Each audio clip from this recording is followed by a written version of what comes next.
ডোমজুড়ের সলপে ৩ মাসের শিশুকে ঠাকুমা কিভাবে জলে ফেলেছিল পুতুলের মাধ্যমে দেখানো হলো সেই ভিডিও।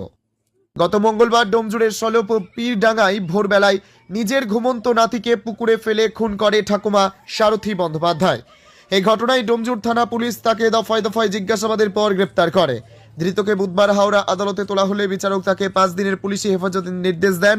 এরপর আজ দুপুরে ঠাকুমাকে ঘটনার পুনর্নির্মাণের জন্য ঘটনাস্থলে নিয়ে যায় পুলিশ। তাকে বিরাট পুলিশ বাহিনী এবং র্যাব ঘিরে তাকে বাড়ি থেকে পুকুর পর্যন্ত নিয়ে যাওয়া হয়।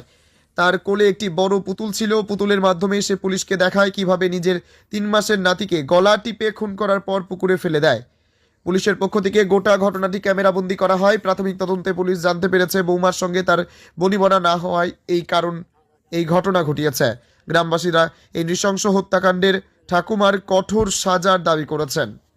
যে ওনাকে নিয়ে আসা হবে, কীভাবে মারা হয়েছে বাচ্চাটাকে সেই জন্য দেখানোর জন্য। কিন্তু যা দেখলাম, অনেকে বলছিল যে হয়তো উনি মারেনি, ওনাকে সন্দেহ করা হচ্ছে, কিন্তু আজ দেখলাম সম্পূর্ণ উনি মেরেছে। ঘর দিয়ে বাচ্চাটাকে নিয়ে গিয়ে পুকুর পাড়েতে রেখে গলা টিপে তারপর পুকুরে ফেলেছে। একটা বাচ্চাকে এইভাবে নির্মমভাবে মারা, এটা মানুষের কিছুই বুঝতে পারছি না কি কারণ, সে তো বুঝতে পারছি, উনিও বলছেন না। নাকি ছেলেকে পছন্দ করে, বৌমাকে নাকি পছন্দ করে না, যেটা শোনা যাচ্ছে। এই বৌমাকে পছন্দ করে না বলে বাচ্চাটাকে এইভাবে মারবে একটা? এটা মানুষ?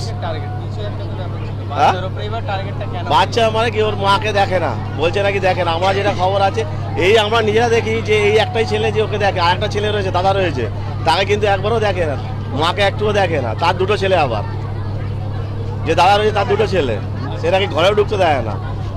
এই মা কেউ একটা পশুও কোনোদিন এরকম ভাবে নিয়ে বাচ্চাকে মারে? আপনারা দেখুন না, এটা পশুর দিয়েও নৃশংস। এদের কি বলা যায়, এর একটাই উপায়, এর ফাঁসি, আর কিচ্ছু না। এখন আজকে এদের অবস্থা দেখুন, এর মা বাবার অবস্থা দেখুন। এটা দ্বিতীয় বাচ্চা, একে না পিজি থেকে বাঁচিয়ে নেওয়া হলো বাচ্চা।